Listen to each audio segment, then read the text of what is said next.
Hey you guys, it's Peter, and I'm back. Of course I'm back. I'm not going anywhere. Boost! I'm YouTube famous now. Hey, Mr. Tambourine Man, play a song for me. I have been channeling my inner hippie today. I guess actually I probably shouldn't sing that song. I should probably sing, let's take it to the 80s a little bit, okay? Girlfriend in a coma, I know, it's serious. Because we're gonna be talking about Tana Mongeau. I can't believe I just mispronounced her name. We're gonna talk about Tana Mongeau today. After 15,000 videos that I've done about Tana, I cannot believe I just mispronounced her name. I just use these things in my eyes, and they're like these gels you put underneath your eyes to take away from the bags. Let me just tell you, this is why I am going to become a beauty guru. A booty! Bounce that booty. A booty guru in 2018, because let me just tell you, I will review shit all day long and be honest, okay? I'm not about all this PR list and all that kind of bullshit, right? Those eye things, fakers. They don't work whatsoever. I would never spend no money on that. Okay. I just have to say something before we get into this video. This is going to be kind of like get ready with me again. So, a lot of people have asked me lately, whatever happened to the pink hat? Okay, so here, if you're new to my channel, for like the first year, get ready with me. For the first year, I wore my favorite trucker hat of life, which is this Ultra Music Festival hat, right? So, like, even my little guy on YouNow and everything is me with this Ultra Music Festival hat. My husband and I are huge electronic dance music fans. We go to a lot of music festivals, and so this is like my favorite hat. I have it in green, I have it in orange, but my pink one is my favorite, right? Well, it's gotten really, really dirty. Do you see that? Okay, not pretty. So, I mean, that obviously is hours I've clocked in at the gym. So many people, heat miser! So many people have been like, what happened to the pink hat? Well, I ordered another pink hat from Ultra Music Festival. It just came yesterday. It has, like, I'm not used to it yet, but I also got a black one. So, get prepared, because the trucker hats are coming back to the station. Do you guys remember when you were little kids and you would do that? Anyway. Get ready with me. Get ready with me. That's how you get pretty in 2 seconds, okay? Minus the eye gels, which of course do wonders. Girlfriend in a coma, I know. Do you guys love the Smiths? I love the Smiths so much. Okay. So anyway, today I'm using my horse fan. Why, you might ask? Well, because... Hold on, I have a more appropriate fan for Tana Mongeau. Why can't I pronounce her name? I've talked about her so much. Today I'm talking about Tana Mongeau. So anyway, listen. It's 2018. I really thought we were not going to have to, discuss any of this again. But apparently, I was rooting for you. We were all rooting for you, Tana. Tana's so problematic, isn't she? So anyway, I'm looking at my little notes here on my phone to make sure I don't miss anything. Tambourine Man? No, I don't really write that shit down. But anyway, so let's get right into this video. Timestamp it at 3 minutes and 24 seconds. Tana, Bobana, Banana, Fana, Fofana, me, my, Momana, Tana. I just would love, if I had one question to ask her parents, I would say, why Tana? Like, why not Judy Smith? Why not Julianne? Why not Catherine? Why not Christine? Why not Misty? Speaking of Misty, I was thinking of Tana because, so here's the deal. I get an idea for a video, and then I, drive around and I run my errands. I'm very bougie like that, right? And I don't script it or anything, and I just kind of think about, what I want to say in the video, what's my 2 cents and all that kind of stuff, right? And I was like, okay, so I thought 2017 was the year of Tanny. What is wrong? This is the universe telling me, be done with Tana, okay? But I really thought that 2017 was the year that Tana was messy and we were going to leave that alone, right? This is the year, 2018 is the year that she's going to grow up. And hey, it's only the 5th of January, so she's got a lot of time left, right? But Christine's over here. She's doing her side gig now, so she's kind of moved on. We're going to see what happens. And I am really, really hopeful. We were rooting for you, Tana. I am like really hoping that this is the year that Tana gets her shit together, right? Because what I think a lot of these YouTubers don't understand, and there are so many YouTubers out there that I have exposed over time, okay?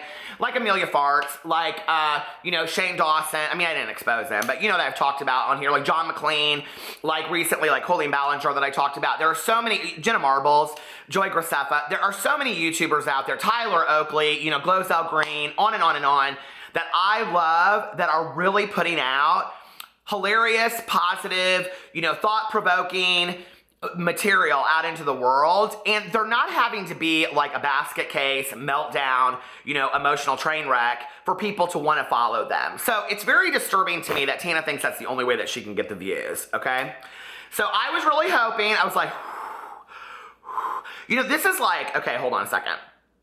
This is like when you have the child and like first grade, they get in so much trouble and the teacher's like, we should probably hold them back because they hadn't paid attention the whole year. They were like playing the class clown, right? But you choose not to because they got real high scores on the ICATs. So, you move them on. Second grade, third grade, fourth grade. I mean, they're just getting into fights. They're causing all kinds of problems, right? And it's like sixth grade and you're like, please let this be the year, okay, that Johnny gets it. Please let this be the year that Johnny comes out of the gate and all the teachers love him and I don't have to get the phone calls while I'm, at my tennis games or having, drinks with the girls at lunch, right?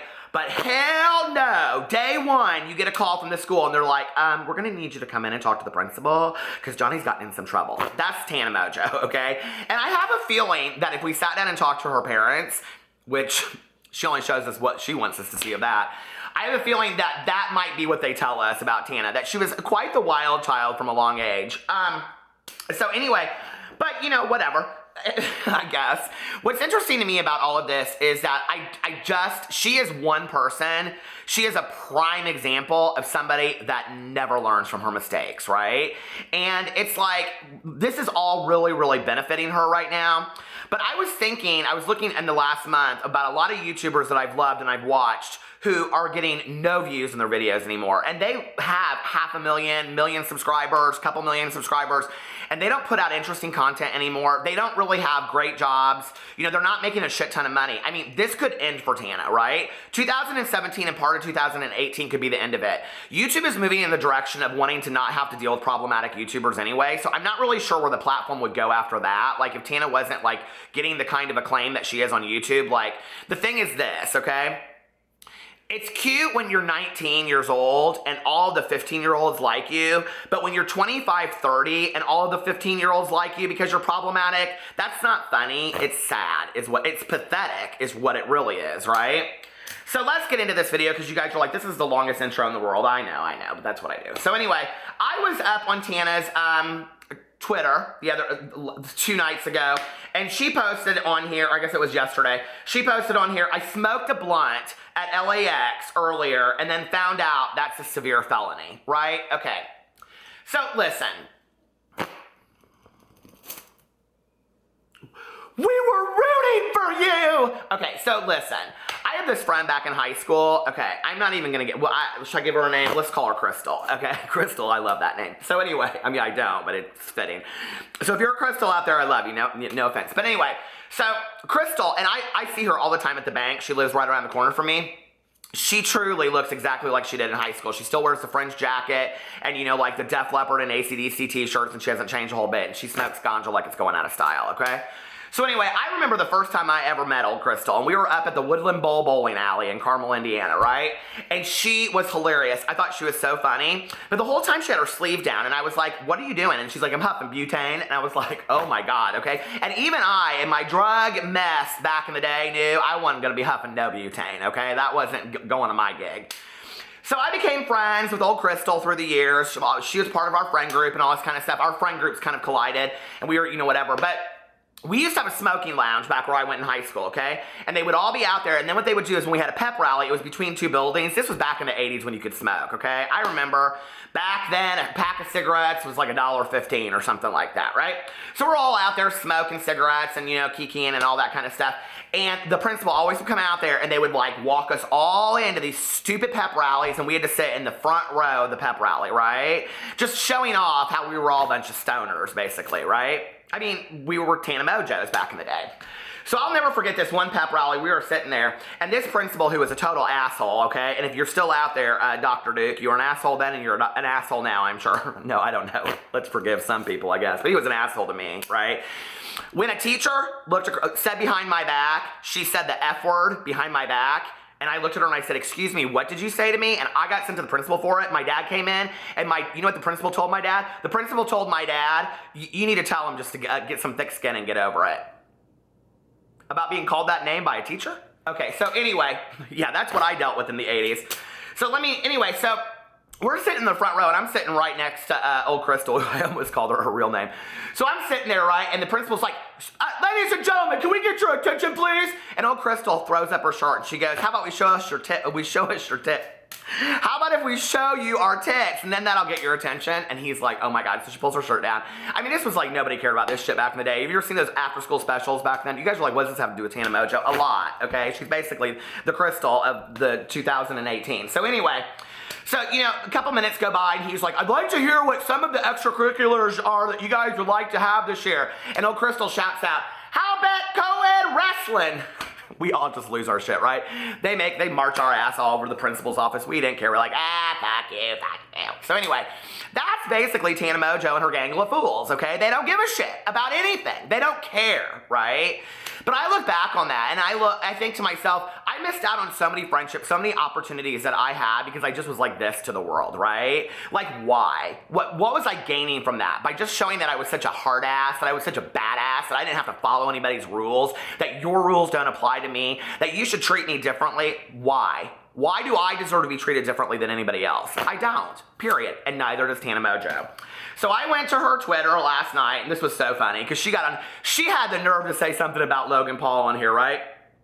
So she says, I smoked a blunt at LAX earlier and then found out that's a severe felony. I'm telling you right now, as I'm reading it, the likes are going up. It's at 8835, 8836.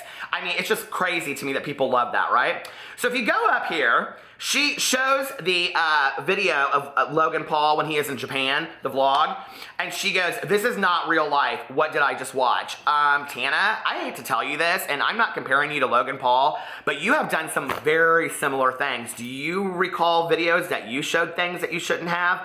Do you recall videos where you've showed over and over and over again problematic behavior? Or how about your Snapchat? Or how about your Instagram? Or how about the entirety of your content? That's called a canon. So the canon of your content is problematic, sweetie. You're not a whole lot different than Logan Paul. Do you think so? So, I mean, like, what's going on, Tana? Take this as a learning experience. Go, oh shit, like I don't want to be like him, right? Oh no, she doesn't learn from it, right? And the people love it because they're just liking it and liking it and liking it. But this is what kills me, right? Is that she has the nerve to say that about Logan Paul. And then you go down here, and if you go underneath where she says, I smoked a blunt at LAX earlier, right? Hunter Marino says, Tana was complaining about the kids sitting behind us on the plane, but dead ass hasn't stopped yelling since we stepped on. So that's how Tana acts. This is one of her friends saying this, right? That she just yells and screams on planes. And she thinks this is funny. How do we know that? Because she says, who the fuck is Tana? Okay? And then Amari says, Tana, Hunter and I are easily the loudest on the flight right now. What a proud moment. Yet again, more people from YouTube going out there and showing the world what we're all about. Thank you, Tana, and thank you to your friend Amari.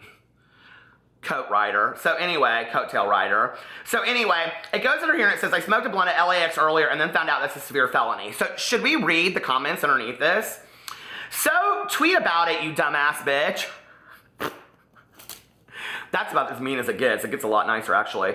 The blunt's already done and gone. What are they going to do about it? Not hating, but like drug tester or LMFAO. You're allowed to be high. Possessing weed is illegal. And now you're tweeting about it. That's a good idea. New mugshot merch. I mean, and this is what we do. We turn this stuff into funny things. And here's the thing, right? Whenever I make these videos about Tana and I talk about the marijuana smoking, people always come to me and they're like, hey, it's marijuana, it's not like it's cocaine, it's not like it's opiates, whatever. Well, marijuana does lead to other things, okay? So as somebody that's an addict in recovery and somebody that's worked with addicts in recovery, I'm not gonna condone it. I'm just not, right? And here's the thing. with the legalization of marijuana, which I'm not going to get into that conversation because I don't really give a rat's ass if somebody wants to smoke some ganj, okay? I don't. But when you're smoking it all the time, and it's like, I compare it to alcohol, right? And just so people understand this, like they're like, oh, if marijuana becomes legal, will you smoke it again? No, because I don't use anything in a way that is not problematic, right? So just like I don't go into liquor stores and buy stuff because I'm problematic with alcohol, it's the same thing with marijuana. If there was a cannabis shop in Indianapolis, baby, I'd be on its doorstep every morning at 7 a.m. That's why I'm in recovery, okay? But just like the person that doesn't have a problem with alcohol isn't tweeting out to the world, I'm at LAX, I had 10 shots in the bar. I didn't realize they won't let me on a plane. Why would you ever tweet that out? Is that your proudest moment? No, obviously you're tweeting that out because you want some attention for that, okay? Okay, Tana, let's give Tana some attention. Let's give the little girl some attention. Pats on the back, honey, here you go, okay? Make another rap song about it. You can call Busted at LAX. Beast. Which you know that one's coming probably. Ugh, her music, kill a beast. So anyway, and then it says, it's disappointing that this isn't common sense to you, but unfortunately nobody expects much more. Please don't get arrested again. You think she cares? She thinks she's above it all. And then somebody puts in here, they put her video, I got arrested and banned from London Storytime, and they put, I can't wait for part 2 of this. Exactly. So now you fed it to the world. Everything you do is about YouTube. It's about making the money. It's about making the coin. This is all it's about for you, okay? You and your friends going on a road trip. You don't really give a shit. You don't really think about what you're putting out there in the world, and you really don't care about your subscribers whatsoever because they're all under the age of 18. Go under her videos or go under her Twitter and just see the people that are tweeting. They're all extremely young, right? It's only a severe felony if you get caught. She literally confessed to it in a tweet. Like LAX is gonna pull her aside and go, Tana Mongeau, did you smoke a blunt? You confessed to it in a tweet. Wake up, people. Like seriously, that's never gonna happen. How many people do you think smoke weed before they get on a plane? Many, okay? She's the only one that has to bring attention to it. Why? Because she knows she's not going to get busted for it. She doesn't care. Then she's going to turn it into a story time. She can make thousands of dollars off it. We're going to have to hear about it forever. This is her life, okay? Her life is not this exciting. But her life is problematic, and it worries me. Girlfriend in a coma, I know. My good Judy, Tanya, was at the Sam's Club today, and somebody came up to her and they go, oh my God, are you Tanya, Peter's friend? She said, I have to start dressing nice when I go out in public because I get discovered now because I'm a superstar. That's what you do when you're, I can't even find a good fan. That's what you do when you're a lowly YouTuber. Oh, Tana, please don't make me make any more videos. All right, I love you guys, and I'll talk to you later. Bye.